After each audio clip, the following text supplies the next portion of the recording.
What if I told you that your true calling in life is eating? I mean, think about it. We do it every day.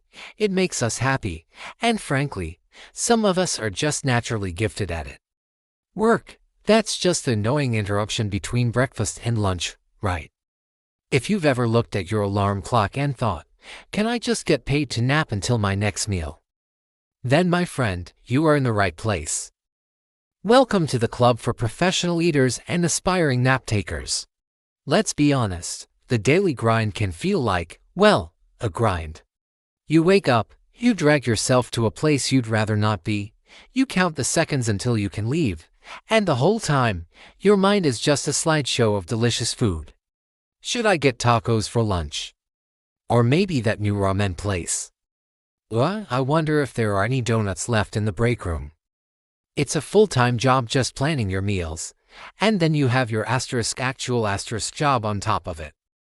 It's exhausting. Think about the sheer injustice of it all.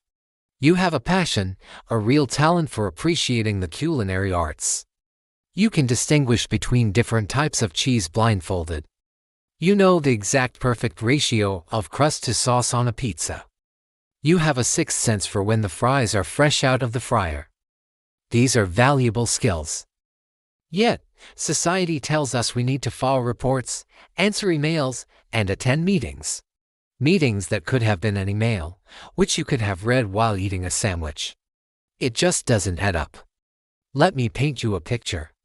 It's Monday morning. Your alarm goes off. It sounds like a pterodactyl screaming.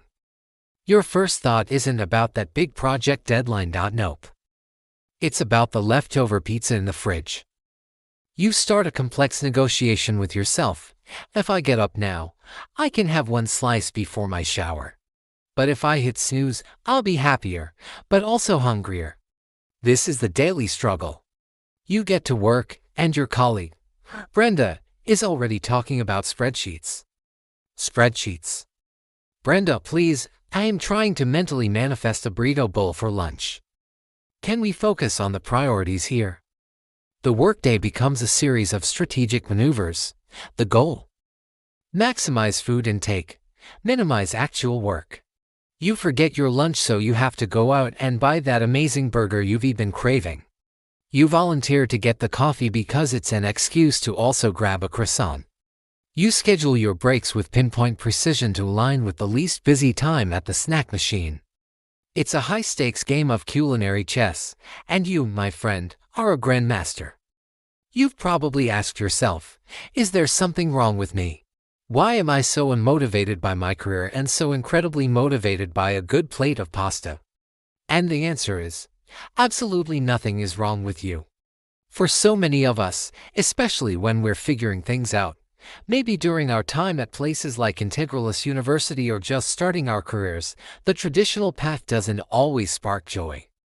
We're told to find our passion, but what if our passion is just being comfortable and well-fed? It's a fundamental human desire. The problem isn't that you love food and hate work. The problem is that the work you're doing doesn't feed your soul the same way a good meal feeds your body. So what's the real issue here? It's not laziness. It's a lack of connection.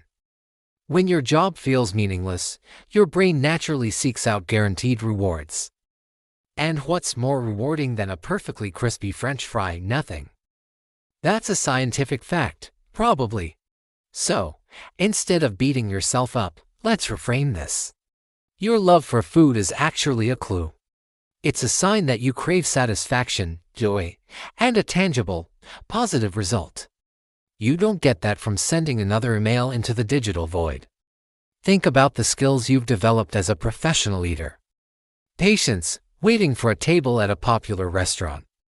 A great memory, remembering every item on the menu. Research skills, spending hours on Yelp finding the best rated dishes. These are transferable skills. You're not lazy, you're just applying your talents in the wrong arena.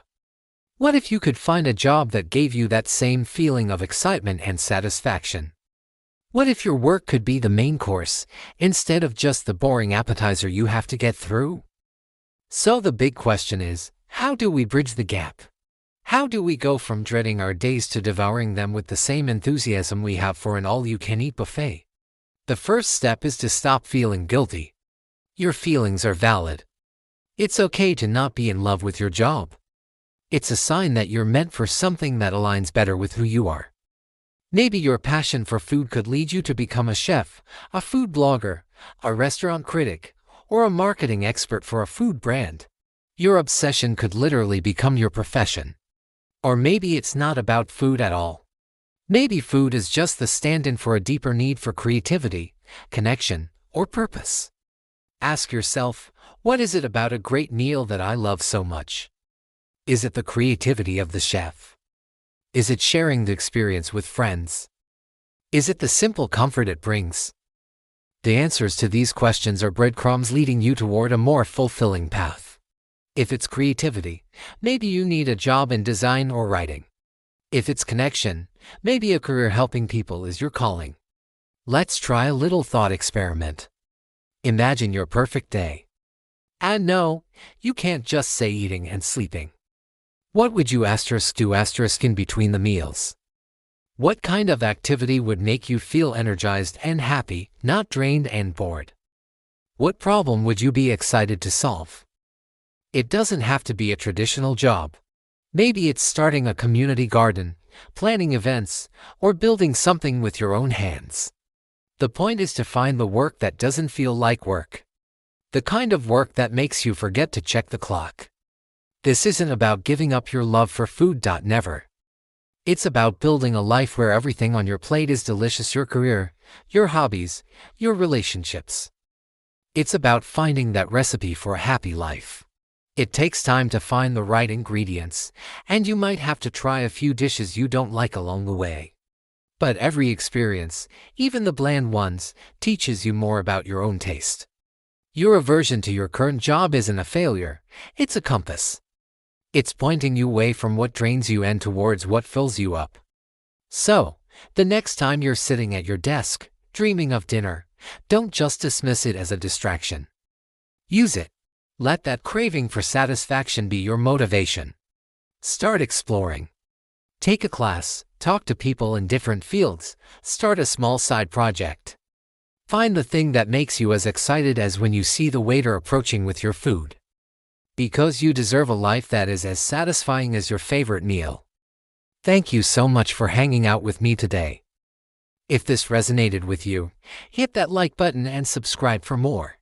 And let me know in the comments, what's the one food you'd happily do any job for? I can't wait to read your answers. See you next time.